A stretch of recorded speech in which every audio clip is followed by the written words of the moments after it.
Mouse Guard. The Tale of Piper the Listener. It has been 3 years today since my sister Rosalie was taken by fever. Father became cold and focuses all his efforts on working the stones of Lockhaven. Mother still weeps herself to sleep after a day of holding our family together. Neither say much to me. I suspect they don't have any better idea of what to say to me than I do to them. I'm alone so often, I fear I'll get accustomed to the feeling of it. But I wish to journal about a book I discovered that offers me comfort. She was called Piper the Wise and Piper the Wanderer, but she was best known as being Piper the Listener. Her greatest quest was to discover and learn the secret languages of bird and beast. Most mice can understand the words of fur species similar to mice, but what of more foreign denizens of the territories, those larger, with fur, or even feather or scale?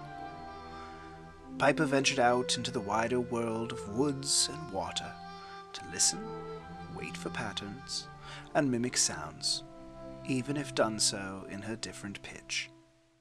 From under soil came the silky furred mole. His language was not unlike that of a mouse.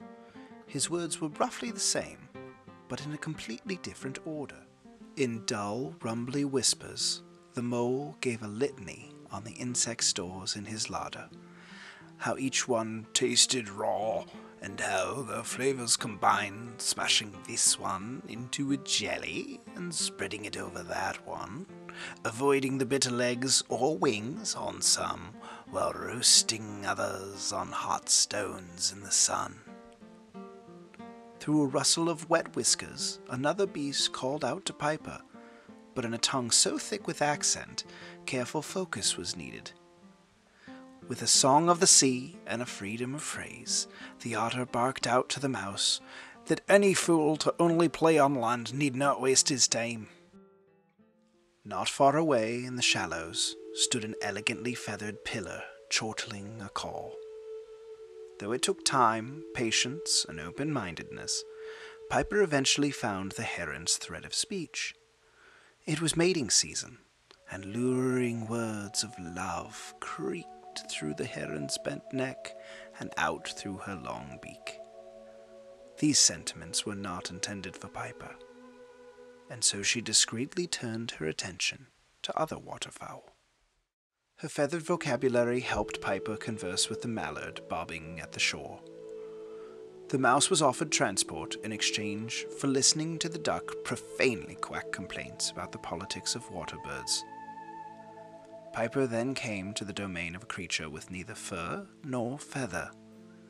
Further from mouse speech than any other creature she'd learned, she spied and she studied. It took the phase of a moon before she caught the toad questioning, Why do beasts exist? and Do we have purpose?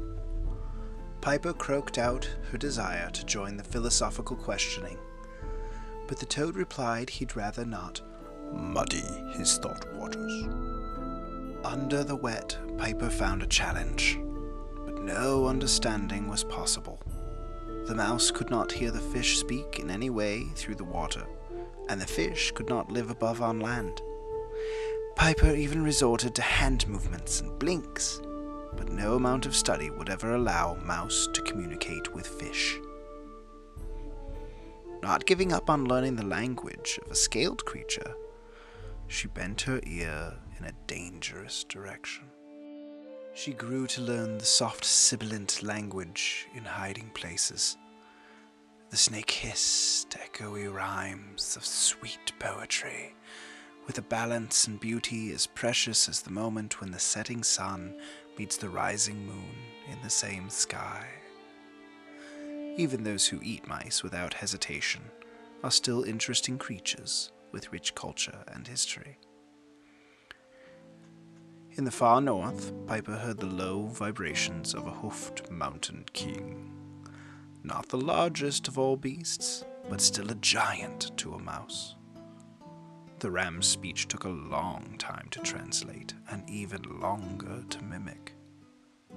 When the verbal barriers were removed, the ram offered his herd to be a steadfast watch for the mouse, willing to learn his bleated tongue.